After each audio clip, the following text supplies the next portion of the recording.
Hey, Hello. welcome to House Parties, guys. We're so excited you guys are here, that you guys are in your homes.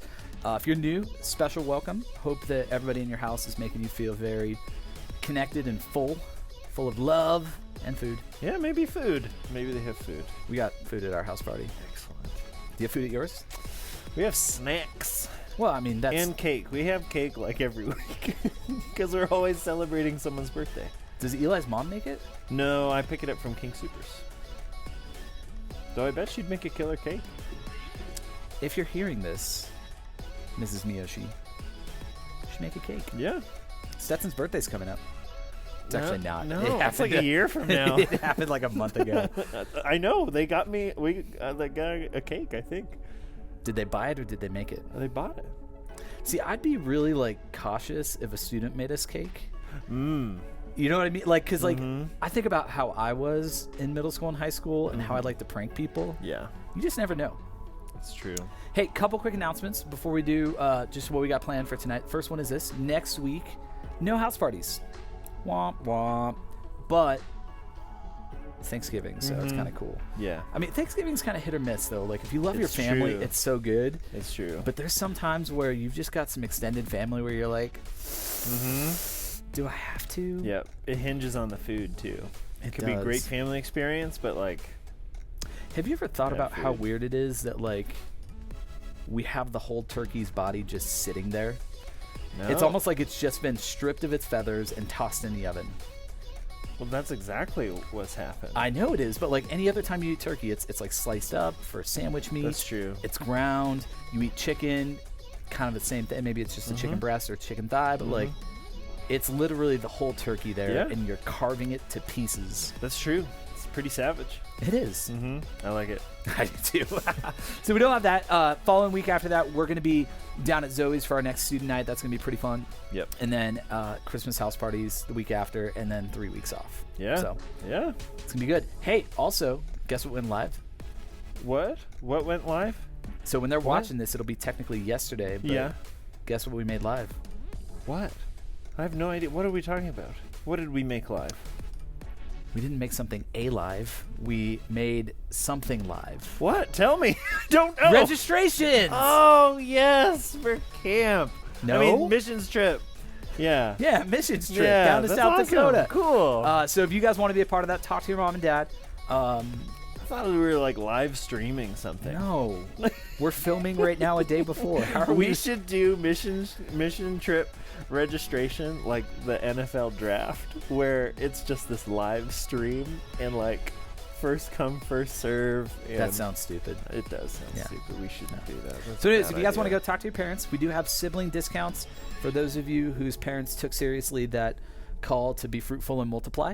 It's kind of weird. All right, we got some slices. All right. Okay. Slices. Have you ever drank orange juice after brushing your teeth? Yeah, it's terrible. It is terrible. It's like metallic. But there are some people who really, really like it. Probably have an iron deficiency. Maybe. I don't know. But there's people out there who love the taste of orange juice after brushing their teeth. It's like drinking metal. It is. So the reason why it tastes different is the chemical in toothpaste blocks your sweet receptors.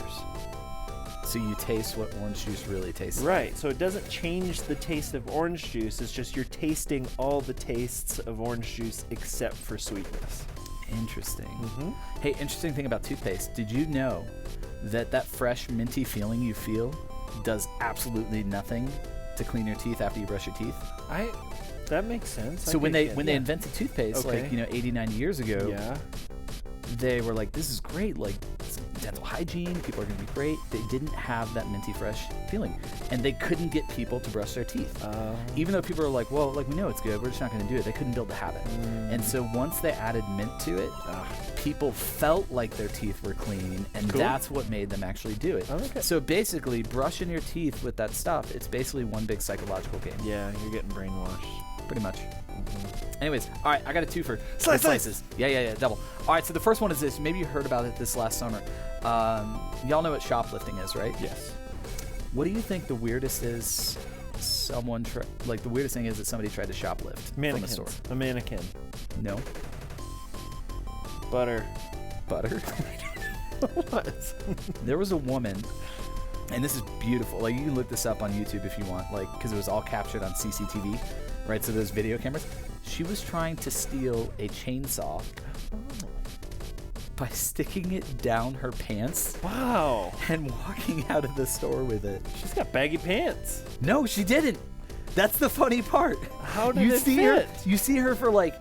Well, I think it was Were they just stretchy? I think it was just the chain thing blade. itself, and then she tried to run the back thing up her back. But like for like 15 minutes, you just see her in the aisle trying to get this thing down, and I'm going like, why on earth would somebody be doing that? Like, it's just Yeah. Of all the things someone is desperate for, Why like a chainsaw? Yeah, that's weird. I mean, maybe that guy last week who stabbed his brother could have used that. Yikes. Might have had a. Yeah. Yeah. That would be brutal. All right, so that's the first one. Second slice is this, and I just heard about this when I was driving in. So, you know what SpaceX is, SpaceX. Yes. right? So it's Elon Musk's whole space shuttle company, whatever, and they work with NASA. So they've got a crew who's been up at the International Space Station for the last like 200 days, and they're coming home on Monday, Okay. which is pretty cool. Yes. And so this capsule they use to come home, it's something they got to be in for like 20 hours. So like this pressurization, all that kind of stuff. But it's just, it's a 20-hour journey to get back, which makes sense because you're in outer space. And so, unfortunately, they just found out that the toilet on the capsule is broken. Oh. And so the 4 astronauts, guess what they've got to do for 20 hours in a row coming home? Well, probably time to diaper up. Yes, and they got to wear diapers. And so, like, I get that. But, like, here's the thing I was thinking. I'm like, who at SpaceX thought, you know what? This toilet might break. Let's just go ahead and send some adult diapers up to the space station just in case you need them. Oh, man. And they are in a suit, and they got a helmet. And it's a super, super small capsule. Like, I have had 4 kids. You've had 2. We know how bad these things can smell. Yep. But here's the thing, like within like half an hour, your nose gets used to it. I don't know about you, but for me, like with my kids, it's like after like half an hour, if it's like a disaster, it's just like, all right, I'm used to it. I know, but it's like 4 disasters Yeah. for 20 hours. And it's not like you can move either. Right, you're just literally strapped into a shuttle next to somebody, and like, can you imagine? That's you start so to smell it. You bad. start to smell it. You look over at someone. You're like, you just pooped, didn't you? And you know those like that like footage of them like triumphantly coming out of the space capsule? It's like you all just pooped your pants. Just like full of shame. Don't look at us. We're terrible. I need to go shower. Yeah, I want to see the video of them like. It's like, if their spouses are there, it's like, I want to hug you, but can you go shower first? Man, that's amazing. Oh, that was a good twofer. Those were good. All right, guys. Well, hey, we're gonna wrap up our the Mask We Wear series, and we did get an email from a parent this last week, or actually a grandparent, letting us know to please let you guys know we are not talking about wearing literal masks. Yes, this is metaphorical. Metaphors. I feel I can't believe we keep missing this. Like, Yeah. like, Our humor is too dry or something. I don't know. Well, I mean, who would literally wear a physical mask that says "I'm not okay" Or a chameleon. I'm a chameleon. A chameleon. Actually, people might wear a chameleon mask They around could. Halloween. Yeah, that's true. All right, why don't you tell us where we've been so far, Setson? What's the series all about? Well, we're talking about these. So it's tricky because we think of masks as like just over your mouth and your nose, but we're talking about full face masks, like the ways that we disguise ourselves for a whole bunch of different reasons. So we first talked about the I'm fine mask. So basically, not letting anyone into like what's actually going on in your life, not being vulnerable with other people, and that doesn't really do anything for us. In fact, it harms us. It does. So we've covered a lot of that. Last week we talked about the chameleon mask, the ways that we change ourselves, our personality, our appearance, like the way that we talk, the way that we act to either like fit in with a group of people or not upset anybody, or to, I don't know, like there's a whole bunch of reasons in that. We talked about that last week. So basically getting down to like, okay, these masks, they're getting in the way of like the core of who we are. Yeah. So we're slowly discovering what that is. Absolutely. So this week's mask that we're going to look at, it's not like it's clearly defined as maybe like the chameleon or the I'm fine. This is a mask that we're going to call the label mask. And by that I mean, like, man, these labels that we put upon ourselves, like, Stetson, you are an intellectual, or you are a bald guy, and you're just a next gen wizard. I fully embrace that label. Right, but the reality is, like, we put these labels on, and then we suddenly we try to become whatever it is, this thing that we've told ourselves we are. Right. And I don't know, like, have you ever experienced that in your life? Yeah, I mean, when I was in 8th grade, I was this tall. How tall? Like 6'2". Oh, like you were this tall. Yeah. I thought you went like this, and I'm like, no, bro, I shot up and I finished growing in 8th grade. I stopped growing in 8th grade too. Yeah. So, so everyone just assumed that I was good at basketball. And this pressure got put on me to join the basketball team because it was just decided you're really good at basketball. And I kept telling them, like, no. It's like, no, you're good at basketball. Join the basketball team. After them witnessing that, no one asked me to join the basketball team. Like, it turned out as I expected. It was okay, but I wasn't just like, this knockout all-star basketball player. But it was just like, you need to join the basketball team because this is who you are. Like, and I think there's a lot of ways that we label, and your story actually kind of captures some of those. But, like, I think this is happening in more ways than we even know sometimes. You know, one of the first ways we do this is, you know, we allow other people to label us, right? This is like the easiest one. So, like, what you're talking about right there, when somebody goes like, oh, that tall guy must be really good at basketball, or that girl who likes to wear black must be a goth, right? Like, even though we secretly know you're a goth at your deep core. down inside, deep down, you true goths, the darkness is on the inside. But man, this one I think is super problematic because, like, what you just talked about, like, it kind of put this pressure on you to try to attempt to live up to that. And there was this, like, inner struggle of, like, this isn't what I want, but it's what people want for me, so I'm going to try it. Yep. And maybe you didn't get to go and do in that season of your life some of the things that you wanted to do, right? Like, you had to give up all this time trying to go and to be a basketball player. I was a lazy kid. Honestly, I needed to get out of the house. So so but inadvertently, it was in good, other but, like, situations, absolutely, for you sure. know, and so we try to live up to this thing, and, like, we're never happy. Yep. Right. I'm sure that maybe some of you have experienced that, right? Like, maybe you've been labeled as the smart kid. And so you feel this crazy pressure to try to get straight A's on everything and study for every test. For some of you guys, maybe you've been labeled like the dependable friend who always shows up, which is a good thing. But, you know, on days where you're like, man, I just need some me time and relax, and somebody calls you up and it's like, hey, can you come over here? I'm having a hard day. You feel like this obligation to go and do stuff. Yeah.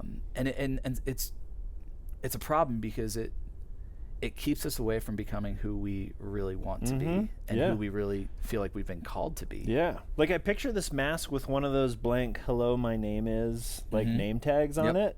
And we're just walking around handing people the pen and inviting them to write whatever they want on it. And then we walk around with, like, hello, my name is basketball player or goth. When you're talking about labels on the head, I'm thinking of that scene in The Office. Yeah, right. Yeah, Diversity Day. Oh, man. I don't know if they want that or not. Yeah. Honestly, so many of them love The Office. Good. My house That's party good quotes to hear. it every time. I Oh, know. faith in humanity restored. We're going to be okay. We're going to be okay. It's going to be all right. Now, there's a couple other ways that labeling happens as well, right? So obviously there's the first one, we let other people label us, but there's another one, I think, where we actually kind of label ourselves. Yep, absolutely. So have you ever seen The Mighty Ducks?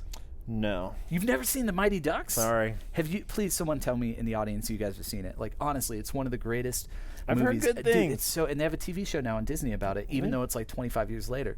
But in the movie, there's a coach. His name's Gordon Bombay. He gets in a little bit of trouble, so he gets ordered to do community service. And he was like a minor league professional hockey player, right? Like, he was really good. Everybody had told him, you're going to be a star in the NHL. Like, he had told himself he was going to be a star. And so he really began to believe this, like, I'm going to be the greatest there ever was. And the problem was, like, he wasn't. Right? And yet he kept living for this thing, and he kept getting in trouble. And so when he got this community service, like, he had to go and coach this, like, little peewee hockey team. And he was never, for like the first half of the movie, able to be present and to show up to these kids and realize that, actually, bro, like, you're not supposed to be this pro hockey player. You were meant to be this amazing peewee hockey coach. And so, like, for the first half of the movie, he was struggling internally. People were struggling with him because he had put this label on himself of what he was supposed to do. And a part of that might have been birthed out of what other people told him. Sure. And he missed out on this like passion that he really had. Yep. And it was beautiful when he actually discovered what that passion was, because then you see him come fully alive as he's coaching Charlie and all the other guys on the team. All those other guys that you don't know. that I don't know. Goldberg. Maybe I'm destined to be a Pee-wee basketball coach. Yeah. Do they use the term Pee-wee anymore? It's for like hockey and football and stuff like that, but for... I don't know if that's... It's kind of a weird name. It's a really weird name. Who came up with that? But it doesn't really work when we label ourselves. Like, it doesn't, man. It's empty. And it just distracts ourselves from, like, I don't know. And it's... like, it's something we're trying to figure out, which is good. Yep. Like, it's not like, I don't know, like someone can just like tell us who we are, like uniquely compared to everybody else. But a lot of the times, like, we just like go overboard and we're like, I'm goth. Well, and I think the reality, like, I want to be clear on this. It's not bad to be searching for who you are. Right. Exactly. The problem is sometimes we just search in the wrong places. Right. And so we take these external things that we do, right? Like whether it's a hockey player or a basketball player, or, you know, you're in band, and we allow these things to identify us. But the reality is, like, those are always going to be empty. Right. We're always going to be left like just feeling like, I don't know, this isn't enough. What we really need is we need to be identified by something more like within the core of who we are. Absolutely. And the truth is, like, there's really only one place to find that. And I believe that's in God. Yeah. Oh, I was going to say the internet. No, you're absolutely right. It isn't God. Like, the one who created us. Like, if I made something out of Legos and it came into being and it tried to define itself, like, it can try as hard as it can, but it would just save a lot of time just asking me, what am I? Yeah. Well, and for me, like, what's so beautiful about that too is, like, to know the God who made everything. Like, that he thought of me and he had a purpose for me and he had a plan for me. Yes. I don't know, like, I really am convinced that, like, when we're searching for identity and who we are, like, man, if we don't go there, we are just going to be let down. Yeah. And, you know, I think just the statistics kind of back this up, right? Like, you know, it's no secret there's been a big move away from Christianity in recent years, especially even amongst, like, young people like you guys, like your friends. Like, they think God is irrelevant. Like, what place does he have in my life? And it's interesting to me that the amount of people, like, you know, you've seen this, like, big jump in percentage of people moving away from faith and against pursuing God. At the same time, you know, you've seen a big rise in anxiety and depression, just this general sense of angst and meaninglessness. Absolutely. And it's almost like, man, I can't help but wonder if those two things are correlated. Like, I actually really believe that they are, because we're searching for answers somewhere that it can't find. We can't find it, and when we can't find it, we just get sad and depressed and we feel anxious. Yep. But if we could actually go to the one source that we could find it, like, man, there's relief, there's freedom, there is joy. Yeah. I think there's one phrase that is the core of all of this, and it's that we are children of God. And that's something we don't have time to, like, fully open up. But, like, just, like, thinking about that and, like, wait a second, like, literally? And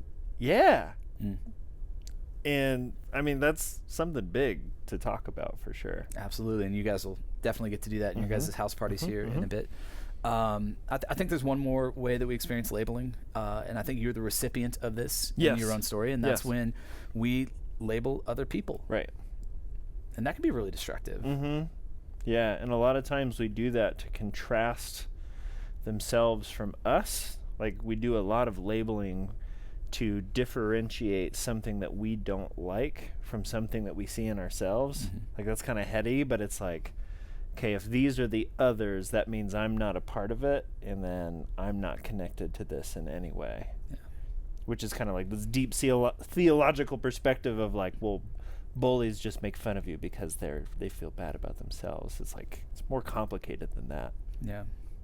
Well, and, you know, for all three of these, like, for this whole question of trying to find our meaning and our value and, like, just really honestly our identity, we've already hit on the answer, right? Like the way we take these masks off is we go to God. We allow him to be the one who defines us. You know, growing up, I loved reading the Chronicles of Narnia books. I don't know if you have. Some of you guys maybe have seen the movies, but there's this one particular book. It's called The Horse and His Boy. And in it, there's this kid, Shasta, right? So Shasta grows up this poor kid, right? And, you know, he probably doesn't think the best things about himself, right? You know, and there's all this stuff going on, and he ends up going on this crazy journey with this girl. But then, like, halfway through the book, you find out who Shasta really was. He was a twin brother who got kidnapped as a young kid. And his father was actually the king. And his brother was the prince, and his mother was the queen. And so this kid, like, grew up his entire life thinking, I am nobody, I am poor, I am all of this stuff. But then there's, like, this shift that happens where it's like, no, I am a son of the king. And, like, I am royalty, and I get to be a part of this family, right? You know, and, like, it's so fascinating if you read the book. Like, you just see this shift happen in his character and the way he processes things and the way he handles things, even in the way that he lives his life as he begins to step into being this person he was born to be. Cool. And so I often think about that in relation to us and just kind of the journey that we're on, right? You know, so many of us, we're still stuck being like that kid Shasta before he found out he was the son of the king. Yep. Where there are these labels that we've put upon ourselves or that others have put upon us that we're just saying, like, this is who I am, for better or worse. And we deal with it. And we forget that there's, like, this invitation to see who we really are. That we are actually sons and daughters of the king. That we are God's children. All right? Because if we can truly grasp that, if you guys can truly get this into your head that, like, God is crazy about you and he loves you and he's passionate about you and he has chosen you and you are his, and that you have been called and created for a purpose, and that your identity is found in him, like, it's going to change the way you face everything. Like I think about all those things that cause you anxiety and stress right now. If you know that God is your father, right? If you're his, suddenly that stuff doesn't control you as much anymore. All the uncertainty about the future, and if you know God's got the future and he loves you and he's going to protect you and he's going to provide for you, suddenly you're like, I don't have to worry about this stuff anymore. If people tried to label you, you could shrug it off and be like, whatever, I don't really care because I know who I really am. Like, it changes the way we face everything in life. Absolutely. Yeah, that's a lot to go with. Yeah. It'll be good. I was thinking it'd be funny if Shasta came back home and stabbed his brother. Like in your slice from last week. My throne! I'm a child of God! Well, on that note, it's really great to end. But honestly, we're going to send some questions out to your guys' house party leaders. We'd love for you guys to process this. Like, every week, we've been having great conversations in our groups. And I expect tonight will be no different. And so have a great conversation. And we'll see you guys in 2 weeks down at Zoe's.